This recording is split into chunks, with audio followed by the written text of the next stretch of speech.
Go mga virus ko! It's my year! Sige lang, dapuan nyo lang ng virus ko yung mga pasaway na tao dyan. Lalo na yung mga hindi nagpe-face mask at hindi sumusunod sa protocol ng gobyerno. Para 14 days silang quarantine. Masyado na atang bida-bida tong bagong santa na sakit na to. Kaya nga friend, tinatalbugan ka na niya. Mas kinakatakutan na siya kaysa sa'yo. Magsipigil kayong dalawa kung ayaw niyong ipakagat ko kayo sa mga alaga kong lamok. Charot lang naman. Hindi maaari ito na parati na lang si coronavirus ang bida sa lahat. Kailangan natin siya makausap. O ano pang hinihintay natin? Let's go! Hep hep hep! Mag-face mask muna tayo. Baka mamaya tsugiin tayo ng coronavirus na yan. Hi mga kapwa ko virus! Kumusta na kayo? Oh, coronavirus! Ikaw pala! Kumusta ka? Ito, okay lang. Famous pa rin hanggang ngayon. Ang yabang talaga. Bibi, may sinasabi ka? Ay, wala naman. Ang sabi ko, ang lakas ng virus mo. Ang bilis kumalat. Congrats! True! Mas malakas pa kaysa sa mga pipitsugin yung virus. Pwede ba coronavirus? Bawas-bawasan mo yung pagiging mayabang mo. Rabies, nilagyan mo ba ng virus mo to si dengue? Tumatahol kasi eh. Anong sabi mo? Bye na nga. Ayokong makipag-away sa inyo dahil hindi ko kayo ka-level.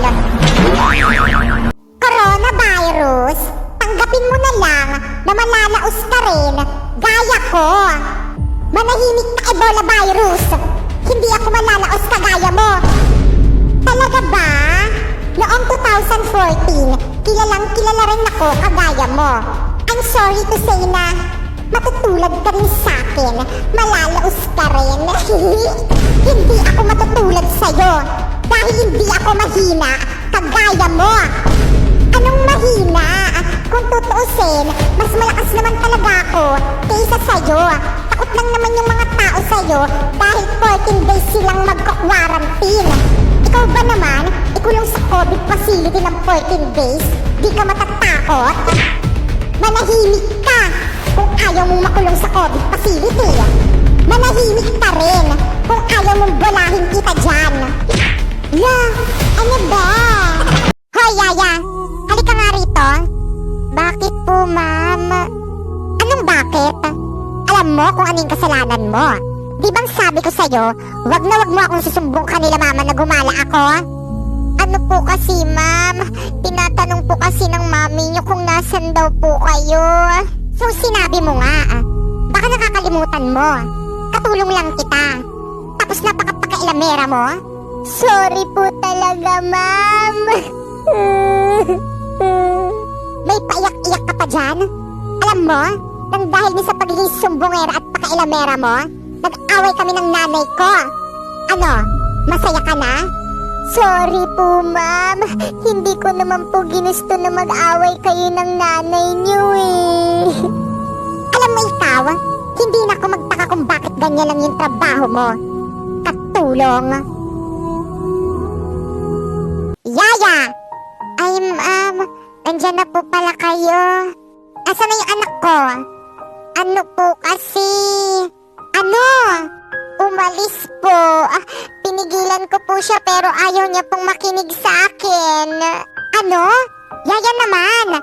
Alam mo namang oras na ng gabi tapos sinayaan mo lang na lumabas yung anak ko? Sinubukan ko naman po siyang pigilan pero ayaw niya pong makinig sa akin. Ano ba yan, Yaya? Ayun na nga lang yung trabaho mo.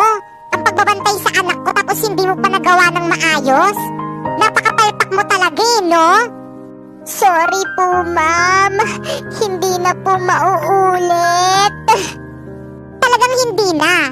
Dahil kapag may nangyaring masama sa anak ko, humanda ka sa akin. Tandaan mo yan. Sorry po talaga, ma'am.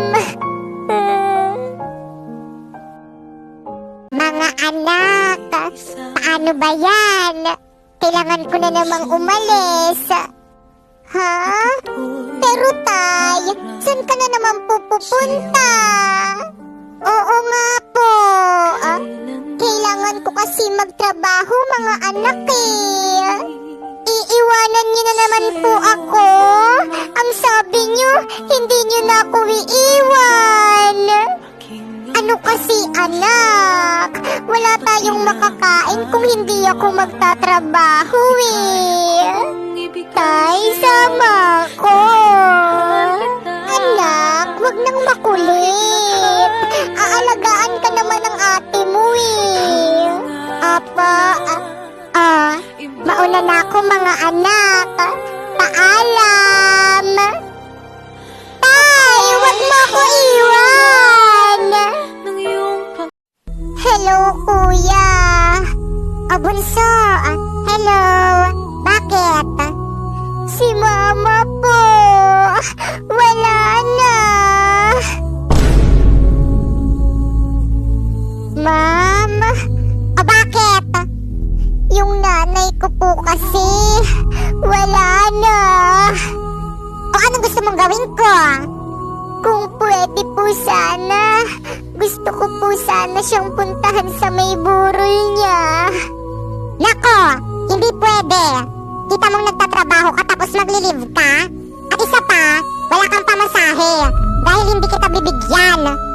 Ma'am, paraawa niyo na po, ma'am. Gusto ko lang po talagang puntahan yung nanay ko kahit sa uling hantungan niya lang po. Sinabing hindi pwede. Bahala ka dyan. Ma'am. Tao po.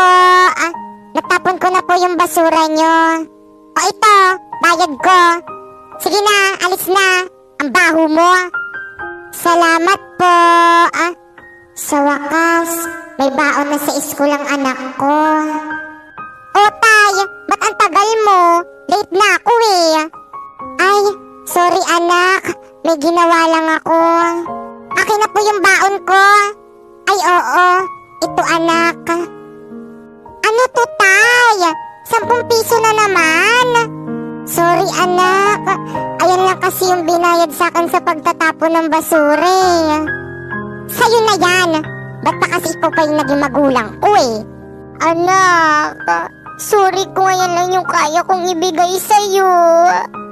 Sige na po, papasok na ako. Anak, sorry. Anyong! Magbabangs ka rin sis? Push mo yan sis, bagay yan sa'yo. Dali na. Tignan mo ako, may bangs din. O, diba? O ano, ganyan ka lang? Baka mag-istatwa ka niyan. Dalian mo na. Ako na magupet. Wag mo nang i-measure. Kahit ano itsura ng buhok mo, kung maganda ka talaga, maganda ka talaga. Kagaya ko. Dalian mo na. Ayan na! Bilisan mo naman. OMG! Surprise! O diba? Ang cute. Para sa tayo mukhang bunot. Ay, thank you. Abisala Eshma! 40/45 pala, okay na ako dito. Okay na OMG! ako. Kenneth, ilan yung nakuha mo? Perfect! Perfect! Yes! Ba't sa akin 40? Ay, hindi to pwede, syempre. Ma'am, Ay naku, ayaw talaga bakit sa akin magpatalo. 40/45, tas kay Kenneth, perfect? Eh, mas okay nga yung sagot ko kasi back to back ko, back to back. Anong Tapos mas kay Kenneth, okay? hindi. Mas okay tong sa Mas akin. na-explain kasi ni Kenneth ng mabuti, Ralph. That's why. Ganun pala yun. Eh, mas na-explain niyang maigi, ma'am, kasi utak Google yung ginamit. Ako, utak ko lang talaga. Uy, Huwag ako, Sinain Ralph. kay ma'am. Dahil nakita ko sa Google yung sagot mo at pati link kinopya mo. Nagduruga ka? Ay, ganun pala. Nagdaya. Makapagsalita ka, ma'am. Kala mo hindi kita nakita ng isang araw bumibili ka ng diapers gamit ng class fund namin. Totoo Ang ba dami yun? mong pinapasingil. Class fund lang pala namin yung pinanggagastos mo dyan sa diaper ng anak mo. Budol-budol ka pala, ma'am. Hello, kuya. O, bunso. Hello. Bakit? Si Mama po, wala na. Ma'am, bakit? Yung nanay ko po kasi, wala na. O anong gusto mong gawin ko? Kung pwede po sana, gusto ko po sana siyang puntahan sa may burol niya.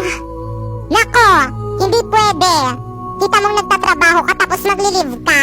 At isa pa, wala kang pamasahe dahil hindi kita bibigyan. Ma'am, paraawa niyo na po, ma'am. Gusto ko lang po talagang puntahan yung nanay ko kahit sa huling hantungan niya lang po. Sinabing hindi pwede. Bahala ka dyan. Ma'am. Hi baby, say mama. Yan. Ma. Kakagising ko pa nga lang, mama. Agad ng mama. Mama nga, Girl, mama. teka lang naman. Nagmamadali ka. Sinusubukan ko na nga, di ba? Hirap na nga ako dito. Kakairi mo pa nga lang sa akin kanina sa ospital. Gusto mo magsalita agad ako ng mama?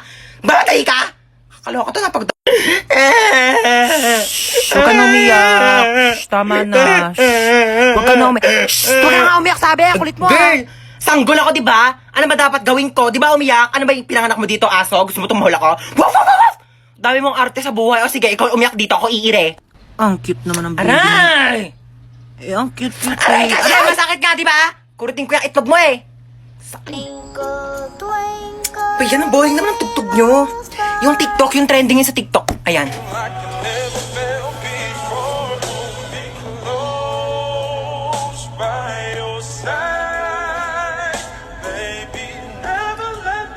Tag-ulan na naman, humanda kayo sa'kin.